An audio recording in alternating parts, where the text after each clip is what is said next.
Bismillahirrahmanirrahim. Alhamdulillahirabbil alamin.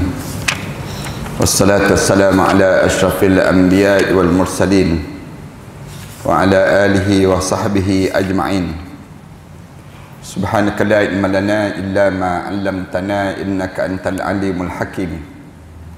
Ya alim 'allimna min ilmika kama tarda bihi 'anna. Ya halim khalliqna bi khuluqil hilmi wa haqqqiqna bi haqa'iqil ilmi. Allahumma 'allimna ma jahilna wa zakkirna ma nasina. Allahumma yassir wa la tu'assir wa tammim bil khair. Amma ba'd. Jemaah sekalian, kita masih lagi dalam bab di mana kita diminta supaya berbuat baik kepada kedua orang tua kita dan menyambung silaturahim di kalangan kita pada bab yang ke-40 yang kita bincangkan ini, di mana hari ininya insya-Allah kita sambung hadis yang ke-22 dalam membicarakan tentang mengenai bab kita diminta supaya jaga hubungan kita dengan kedua ibu bapa kita dan jangan sekali-kali kitanya memutuskan silaturahim dengan adik-beradik kita, dengan jiran tetangga kita, ataupun dengan siapa sahaja orang mukmin di kalangan kita ni. Hari ini hadis yang ke-22 ini, wa an ibni Umar radhiyallahu anhuma qala kanat tahti imra'atun wa kuntu uhibbuha wa kana Umar yakrahuha faqala li talliqha fa abaitu. فأتى عمر رضي الله عنه أن النبي صلى الله عليه وسلم فذكر ذلك له فقال النبي صلى الله عليه وسلم طلقها.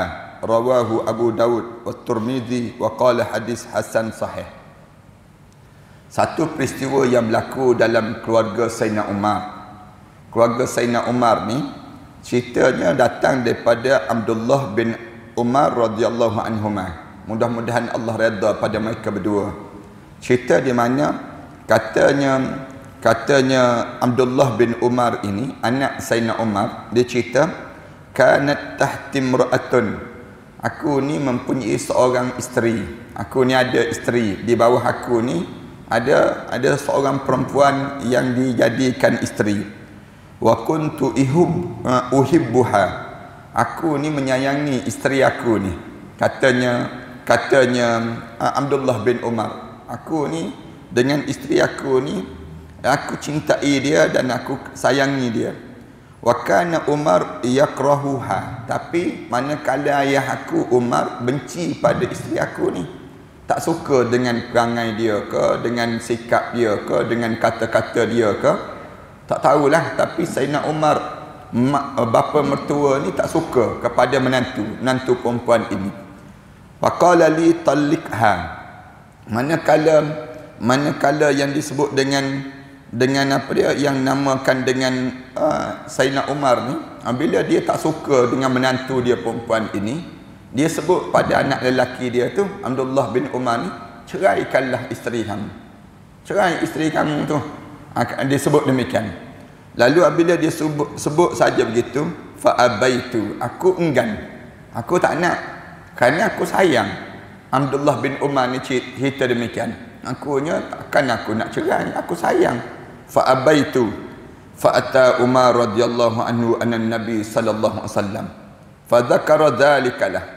Lalu Sayyidina Umar ni bawa aku pergi berjumpa dengan Rasulullah sallallahu alaihi wasallam. Dah kamu tak nak cerai sangat isteri kamu, kamu pergi, marilah kita pergi berjumpa dengan Rasulullah. Lalu diceritakan keadaan itu. Diceritakan keadaan yang demikian itu. Lalu bila Rasulullah dengar aja begitu, Sayyidina Umar cerita, ni anak aku ni, Abdullah ni, aku suruh dia cerai isteri dia, yang aku tak suka menantu perempuan ini. Lalu bagaimana ya Rasulullah?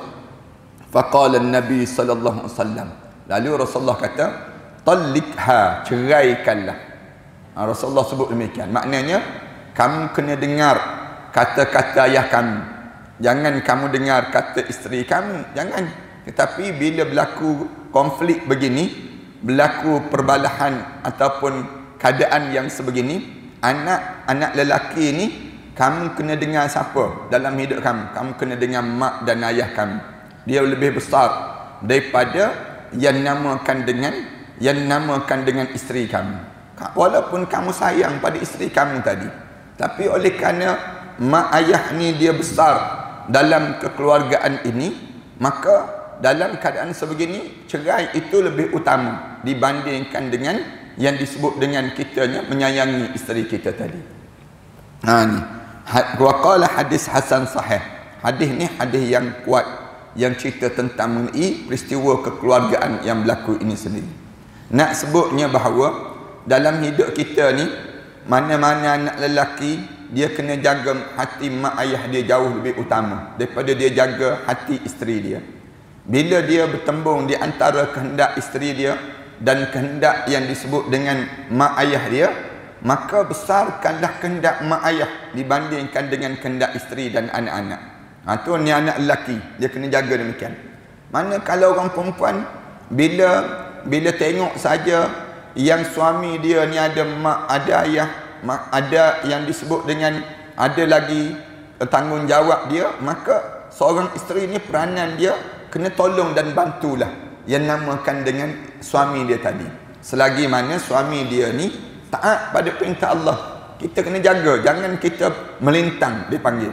Jangan kita ni tengok suami kita kalut, kemudian dengan mak ayah kita, kemudian dalam masa yang sama juga kita pun kalut juga dengan hajat-hajat kita. Mak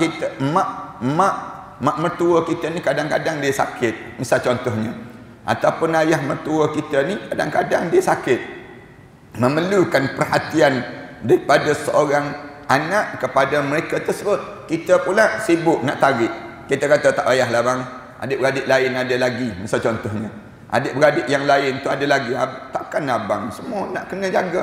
Abang tu pula bongsu, misal contohnya. Yang lain tu buat apa? Misal contoh, kita jadi demikian. Kita jangan begitu. Kita pula cari alasan. Bila cuti je, cuti sekolah ke cuti tu, kita buat alasan nak kena hadiri kenduri kahwin sebelah keluarga kita, nak kena yang begini, kita buat alasan-alasan yang akhirnya menyebabkan suami kita ni tak jaga mak ayah dia tersebut, ataupun mak ayah kita ni sebagai mak mertua, ayah mertua. Yang ni satu dosa yang menyebabkan akhirnya di antara halangan yang berlaku ni, yang menyebabkan akhirnya Rasulullah kata, bila Sayyidina Umar kata cerailah isteri kamu tersebut yang jenis banyak, kalau istilah orang Melayu kita, banyak songi, dia panggil demikian. Banyak cekedak ke apa dia panggil. Istilahnya demikian. Isteri yang jenis nak tu, nak ni dan sebagainya, maka cerailah. Senang ceritanya. Bila suruh cerai, Abdullah bin Umar ni tak nak cerai. Nak dia kata, saya sayang. Saya takkanlah saya nak cerai isteri saya sayang. Waktu ni nak suruh nak dengar macam mana Umar ni, alhamdulillah dalam suasana ni Allah nak jadikan satu petunjuk pada kita. Pergi jumpa dengan Rasulullah, bawa jumpa dengan Rasulullah.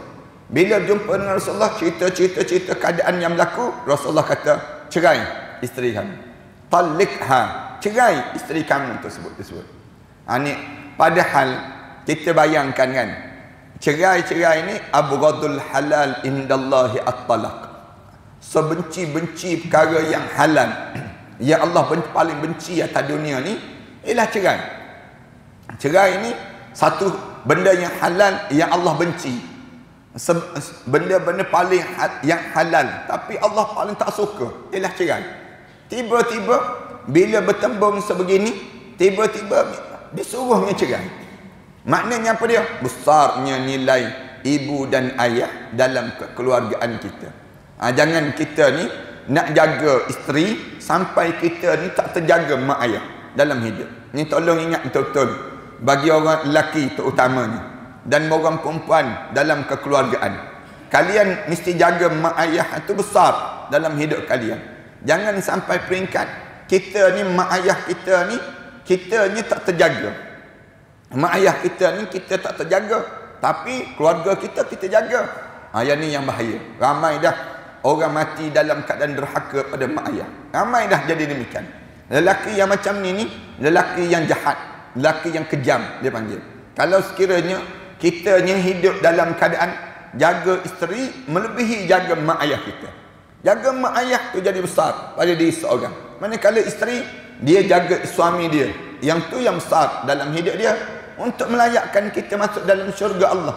Allah dia dah susun elok dah. Bila kita berumah tangga pun seorang lelaki dia kena ingat dia dah ada berapa mak dia, mak mertua dia, mak dia, ayah mertua dia, kemudian ayah dia. Yang ni dia kena jaga pada diri dia. Mana kalau orang perempuan bila dia berumah tangga dia jaga suami dia, jaga hati suami dia untuk melayakkan dia masuk dalam syurga Allah Subhanahu Wa Taala. Saya ingat cerita ni Abdullah bin Umar ni, saya ingat waktu mana saya kecil-kecil dahulu lagi. Cerita ni oleh kerana Abdullah bin Umar ni kahwin dengan seorang perempuan yang cantik. Namanya Atiqah. Cerita dia ni. Kalau kita perhati balik sebab apa yang sampai peringkat begitu.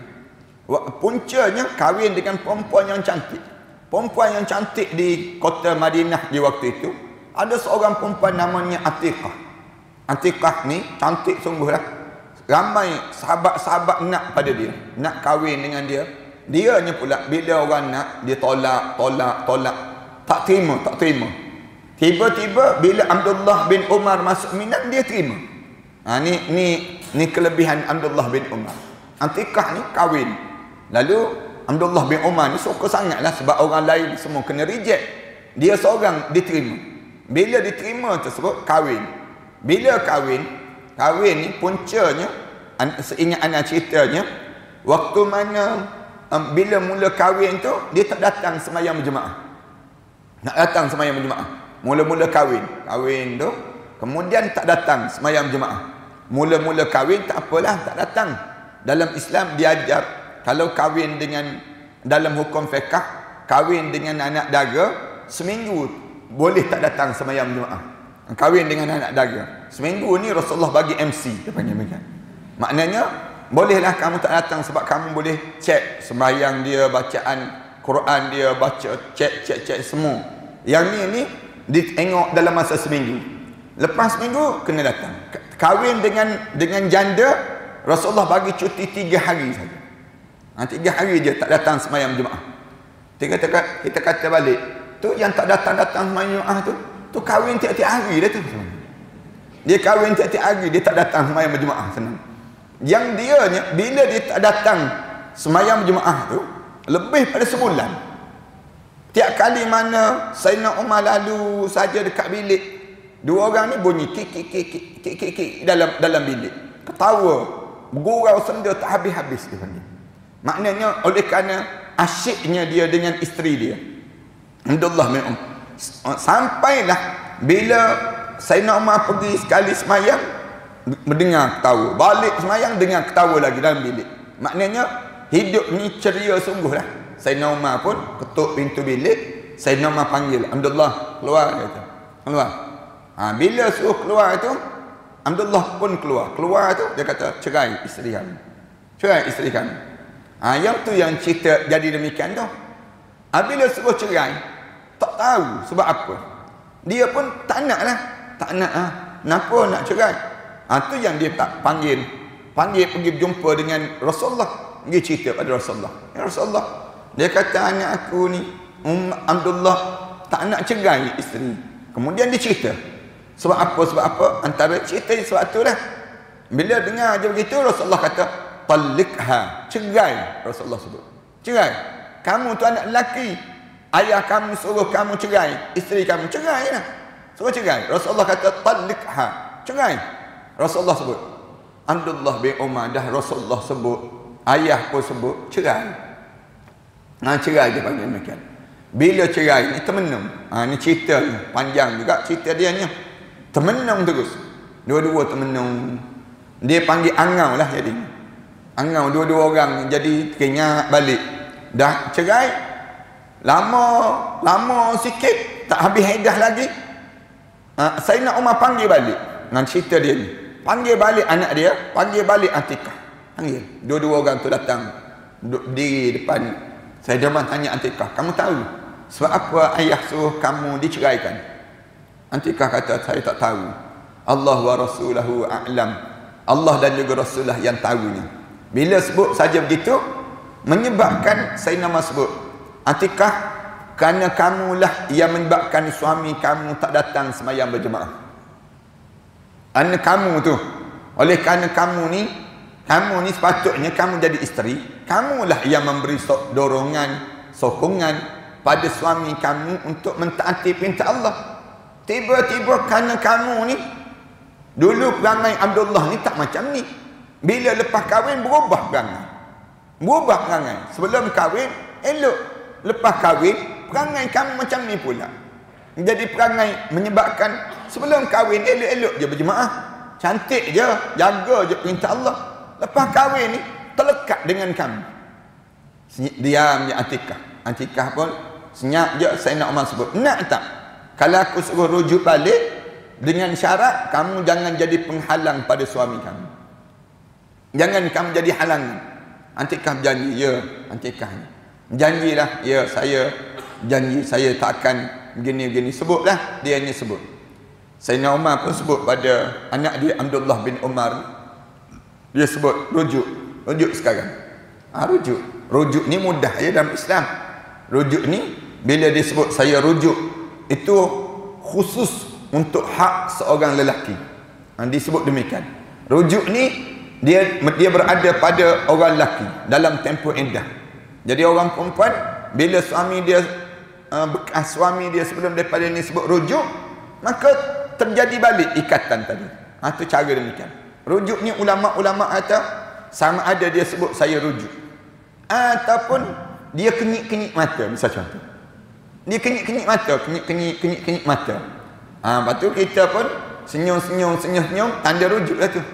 Tu cara mudah. Allah ni dia nak memudahkan dalam kaedah rujuk dengan syarat jangan lebih pada habis iddah kena akad nikah balik. Tu cara demikian. Ataupun sentuh-sentuh ataupun bersama, itu dipanggil rujuk. Dia tak sebut apa-apa tapi dia dah bercerai, tapi dia bersama dalam tempoh iddah, misal contohnya, itu dianggap rujuk. Islam dia dijadikan demikian. Nak suruh mudahnya dalam hidup itu, tak perlu nak akad nikah balik. Bila kamu bersama tu, dianggap rujuk. Itu kaedah dalam kekeluargaan Islam. Nak suruh Islam ni nak suruh mudah. Jadi rujuk. Bila rujuk, malam tu bersama. Pagi esok tu dengar paluan jihad. Abdullah bin Umar ni teragak-agak. Nak pergi ke tak nak pergi? Mula dia teragak-agak. Sebab baru je rujuk ni, tiba-tiba dengar paluan jihad. Atikah dia ingat janji dia dengan ayah dia. Dia kata, pergilah bang. Kalau abang pergi berjuang, abang ditakdirkan oleh Allah mati syahid di jalan Allah. Kalau abang pulang balik, abang ni umur panjang, Allah bagi kelebihan umur yang panjang. Kemudian abang pulang, abang hidup dengan keadaan mulia. Ish azizan amut syahidan. Kalau saya hidup mulia. Kalau saya gugur syahid di jalan Allah. Dua-dua penuh kemuliaan. Dengar je gitu, Abdullah bin Umar pergi perang, gugur syahid terus. Gugur syahid. Katanya ceritanya demikian. Lepas ada gugur syahid ni, ketika habis dia iddah, ada pula orang lelaki masuk. Ceritanya Zaid, tak silap ni. Zaid kahwin dengan Atikah. Bila kahwin dengan Atikah, sama juga, satu malam je Allah bagi. Malam tu, besok dengar paluan jihad. Atikah kata pada suami dia, pergi abang juang. Saya ingat lagi janji dengan mertua saya sebelum daripada ni, dengan Sayyidina Umar ni, tak nak jadi penghalang pada kerja-kerja agama. Abang pergi berjuang. Kalau abang gugur syahid, tak apa. Abang mati syahid di jalan Allah. Kalau abang gugur syahid, kalau abang hidup mulia, pergi perang. Zaid ni pergi perang gugur juga. Gugur kali yang kedua. Habis je, kahwin pula yang ketiga. Kahwin yang ketiga tu sama juga Allah bagi. Satu malam juga Allah bagi. Satu malam kahwin dengan Atikah ni. Bila satu malam je, pagi esok dengar paluan jihad. dengan paluan jihad. Atikah disebut juga. Pergilah bang, kalau abang berjuang, abang mati, mati syahid. Kalau hidup, hidup mulia, pergi perang, mati juga. Yang ketiga. Kemudian kahwin yang keempat. Kahwin yang keempat. Sama juga Allah bagi. Satu malam juga. Nak jadi cerita hidup seorang perempuan Atikah ini. Sahabiyah di zaman Rasulullah. Kemudian, dengar aja begitu. Dengar pagi esok dengan paluan jihad. Sama juga teringat janji ni. Pergi bang, abang pergi. Oh kalau kita kan, yang keempat tu mesti kita sebut. Dah lah bang. 3 orang dah gugur syahid. Yang keempat ni tunggu rumah lah seorang. Patutnya demikian. Yang keempat ni tak payahlah pergi berjuang. Patutnya demikian. Pergi. Atikah kata pergi. Pergi juga. Bagi semangat pada suami. Pergi berjuang. Mati syahid di jalan Allah. Lalu Abdullah bin Abu Bakar, anak Abu Bakar. Cerita sebelum daripada ni, cerita anak yang ingatnya, cerita anak pada Abu Bakar ni disebut dalam hadis ni, cerita anak Sayyidina Umar. Abdullah bin Abu Bakar sebut, wa man arada syuhada falyatazawwaj bil atiqah. Siapa-siapa yang nak mati syahid, kahwinlah dengan Atikah. Confirm mati syahid. Senang cerita ni. Siapa yang nak mati syahid, kahwin dengan Atikah lah lepas pada ni. Confirm mati syahid. Allah bagi satu malam je. Satu malam. Malam esok mesti mati syahid. Itu cara demikian. Allahu Akbar. Ni tengok contoh manusia yang hebat. Yang ni berlaku pada anak Sayyidina Umar yang disebut ya. Cerita tentang mengenai bagaimana orang yang menjaga hati mak ayah itu sendiri. Cuma alim ulama tanya, zaman kita ni, kalau ayah kita sebut ceraikanlah isteri kamu tersebut, macam mana? Zaman kita ni. Lalu alim ulama jawab, kalau ayah tu macam Sayyidina Umar, macam sahabat-sahabat Rasulullah Waraq dan Saleh, maka cerailah. Tapi kalau ayah tu macam Syahrukh Khan, jangan cerai. Ayah tu perangai lebih kurang je dengan apa dia, nak sebutnya orang yang tak soleh, tak payah cerai lah. Tapi kalau ayah tu orang yang alim, yang warok, dikenali orang yang taat pada perintah Allah, maka ceraikanlah. Itu dia panggil peranan kita sebagai mak ayah ni pula. Mak ayah ni bentuklah peribadi kita ni, semakin berusia semakin soleh. Jangan kita ni semakin berusia semakin buruk perangai kita. Dah tua-tua duduk lagi di kerusi-kerusi maharaja lawak, misalnya contoh. Buat apa kita pergi menjadi penonton orang macam tu? Nak gambarkan demikian. Berebut kita pula tu. Jangan. Dah kita berusia dah dalam hidup kita. Datang majlis ilmu lah. Tunggu apa lagi rumah kita ni? Kita nak tunggu rumah pun, lama-lama kita kena tinggal juga rumah tu yang kita tunggu tu. Bila kita berusia, tambahlah ilmu. Tiap-tiap hari tambah ilmu dalam hidup kita. Jangan jadi macam orang-orang yang lain. Jangan. Kitanya bukannya lama sangat pun datang majlis ilmu. Sejam, 2 jam setiap pagi. Misal contohnya, dalam majlis-majlis ilmu yang diadakan di kalangan kita, datang bukan lama sangat pun, ustaz pun datang lewat. Misal contoh, nak sebutnya pada kitanya, kita pun tak adalah pula kita letih sangatnya. Pada diri kita ni didikan dalam kehidupan kita. Kadang-kadang kesian tengok orang tua duduk tergolek-golek kat rumah. Nak buat apa dalam hidup dia? Orang tanya, buat apa kat rumah? Dia jawab, tunggu malaikat maut datang. Tiap-tiap hari tunggu malaikat maut dia datang. Yang dia sendiri tak ada kerja, menghabiskan masa. Jangan. Kita ni biar semakin berusia semakin menambah ilmu. Semakin berusia semakin dekat dengan Allah. Ini sikap yang mesti ada dalam hidup orang mukmin. Orang mukmin ni kena begitu. Hidup dia semakin dekat dengan Allah Subhanahu Wa Taala. Pelik orang kita kan, habis masa macam orang-orang yang tak ada agama. Kita orang Islam, batu anda sebut, patutnya masjid-masjid di semua tempat waktu duha buat kuliah khusus untuk orang-orang yang duduk kat rumah dah. Dia bukan buat apa pun, duduk kat rumah aja. Dia dekat rumah tu melayan apa? Melayan Facebook, melayan WhatsApp, melayan yang ni je yang dia layan. Dia nak layan anak cucu, tak ada dah anak cucu nak duduk dengan dia pun. Yang oleh demikian dalam hidup dia ni, dia perhabis masa begitu. Jangan. Hidup kita ni biar kita layan Allah. Lagi dekat kita dengan umur kita ni semakin panjang, layan Allah dalam hidup. Layan Allah ni maksudnya apa dia? Biar kita dekat dengan Allah dengan taat perintah Allah Subhanahu wa taala. Wa an Abi Darda radhiyallahu anhu anna rajulan atahu faqala inna limra'atun wa inna ummi ta'muruni bitalaqiha faqala sami'tu Rasulullah sallallahu alaihi wasallam yaqul al-waladu awsatu abwabil jannah fa in syi'ta fa'adhi dhalika al-bab aw ihfazhu rawahu at-Tirmidzi wa qala hadis sahih disebut lagi daripada Abi Darda radhiyallahu anhu. Ada seorang lelaki yang datang jumpa dengannya. Seorang lelaki, ni cerita lebih kurang sama ni. Lelaki ni dianya datang jumpa dengan Abu Darda.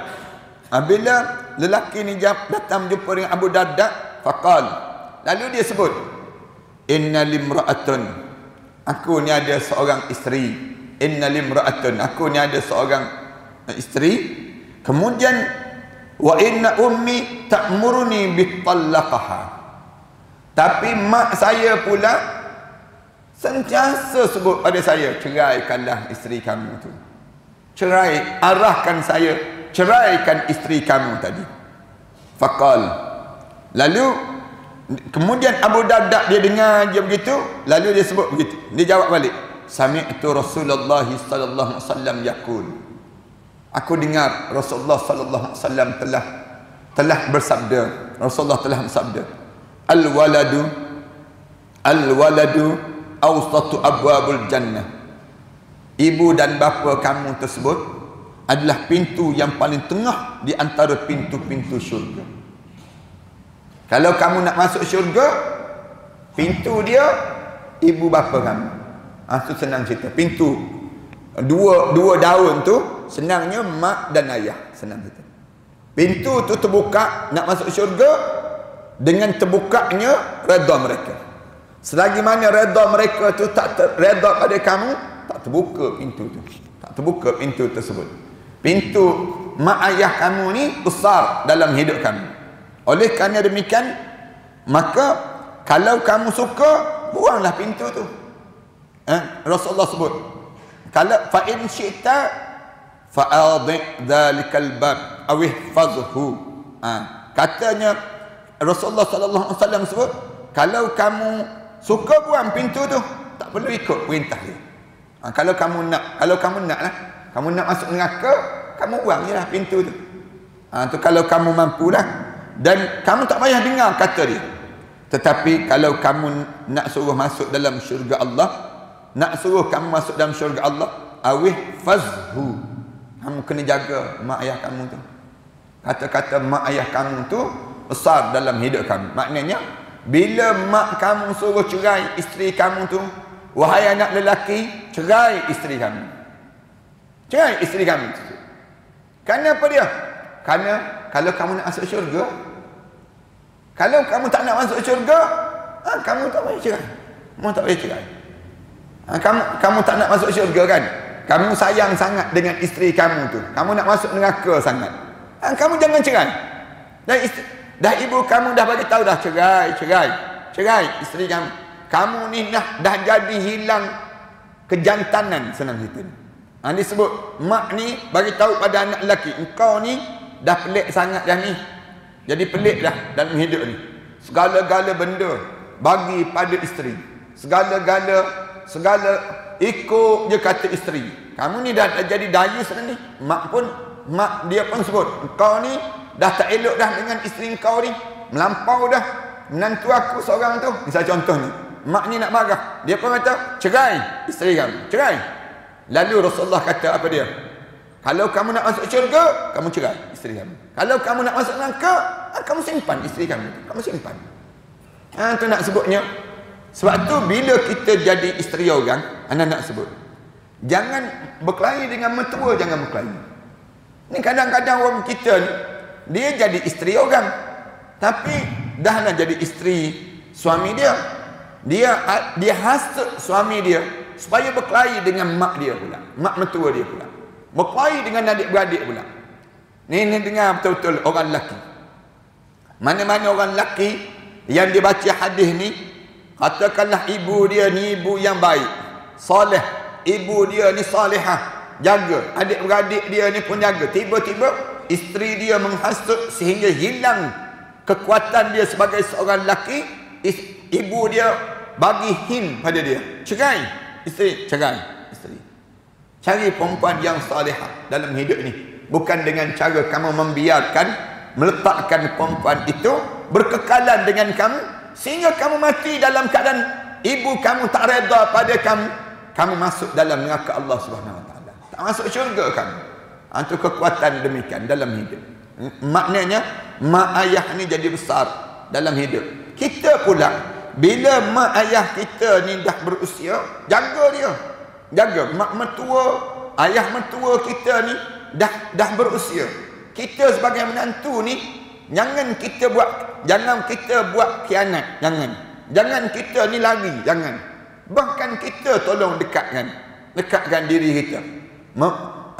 Kita dekatkan diri kita dengan mak mertua kita, ayah mertua kita. Tebalkan telinga, senang cerita ni. Pekakkan telinga. Jangan ambil hati dengan kata-kata mak mertua, ayah mertua kita. Jangan ambil hati. Mana kita kata ustaz tak apalah, ustaz tak kena pada saya, kena pada ustaz baru tahu. Ada orang kata demikian. Tak.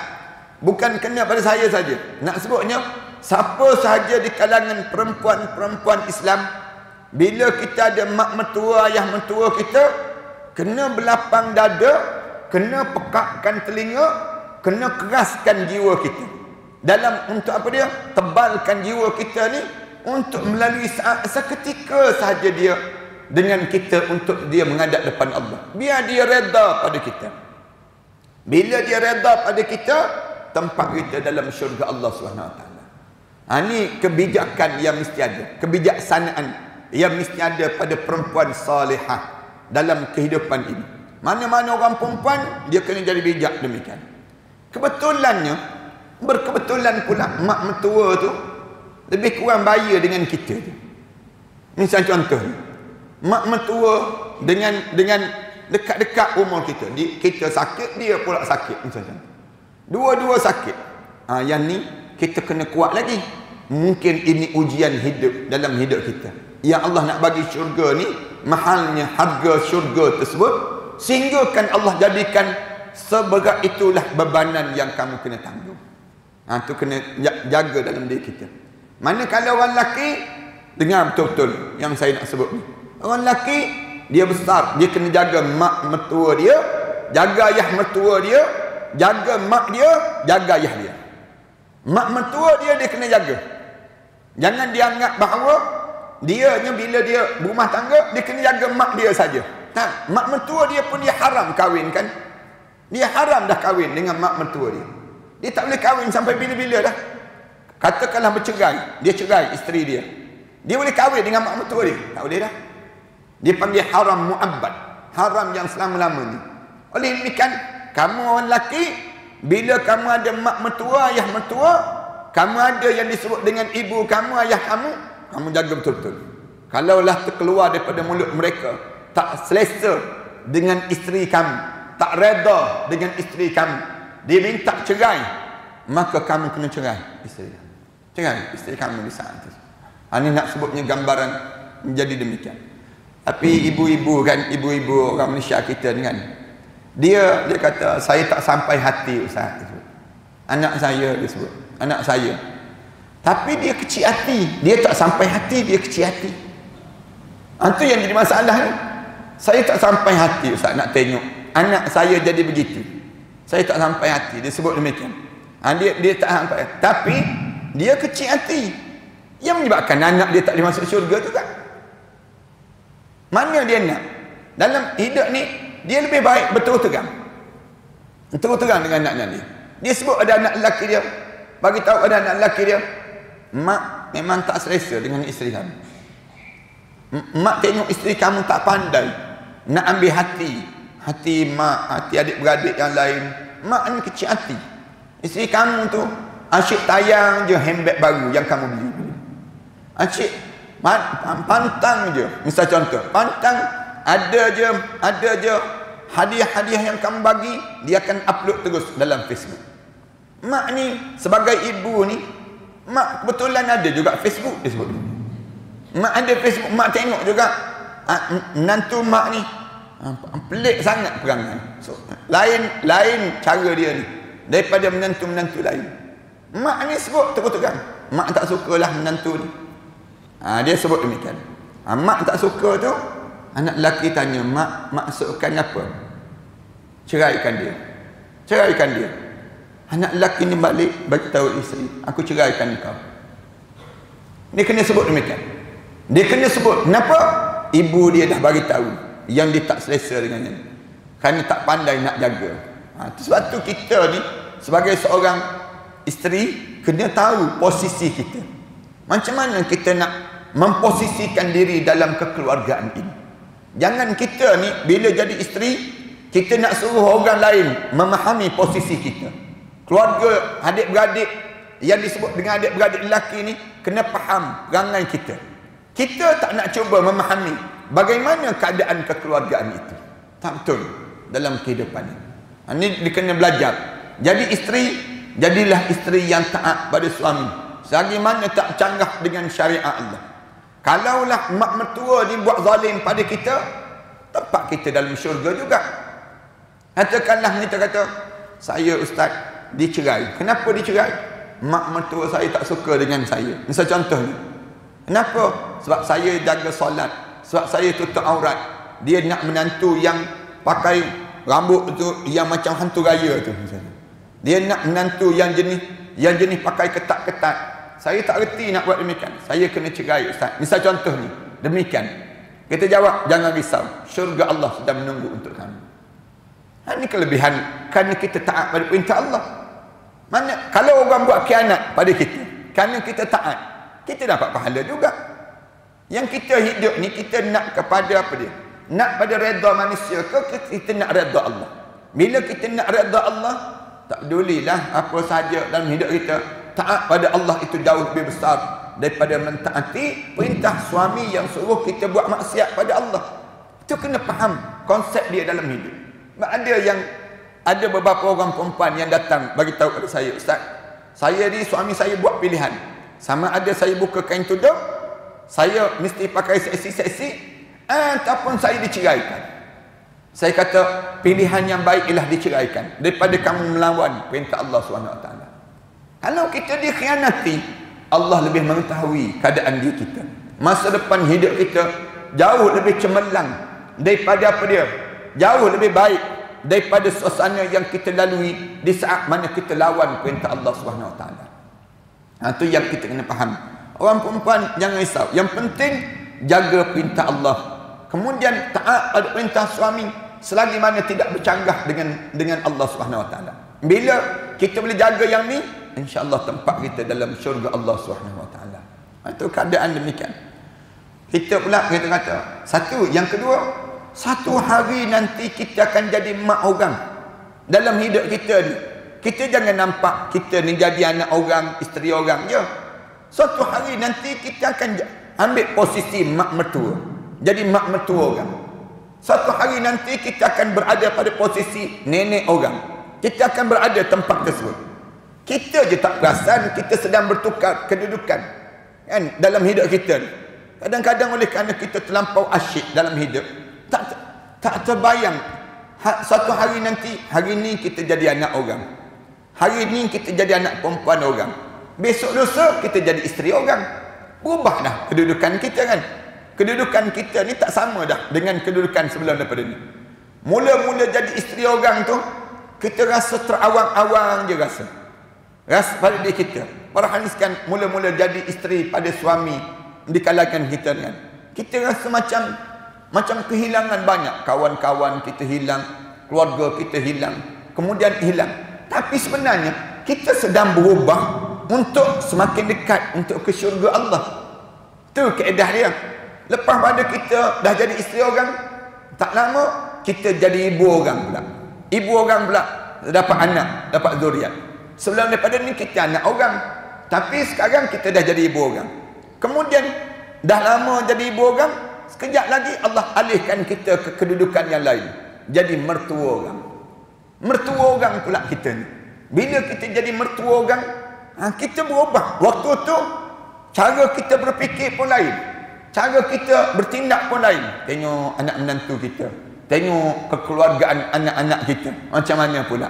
Waktu itu kita mula mengimbang, mula kita menilai anak yang ni lain keluarga dia, anak yang ni lain keluarga dia, anak yang ni lain keluarga. Mula kita menilai. Dulu orang nilaikan kita, sekarang kita menilai orang pula. Ini posisi yang Allah jadi. Lepas pada kita jadi mentua orang, nampak semakin bosan je, Allah matikan kita sendiri. Payah sangat hidup ni, nampak susah-susah sangat hidup ni, mati je lah kamu ni. Nak suruh bila kita mati, kita tukar posisi menjadi jenazah-jenazah pula. Di waktu tersebut kita tengok keluarga-keluarga kita. Satu Allah Subhanahu wa taala sebut, waliyakhshal ladzina law taraku min khalfihim dzurriyyatan dhi'afan khafu 'alaihim falyattaqullah wal yaqulu qawlan shadida. Allah sebut, bimbanglah kalau kamu tinggal satu zuriat.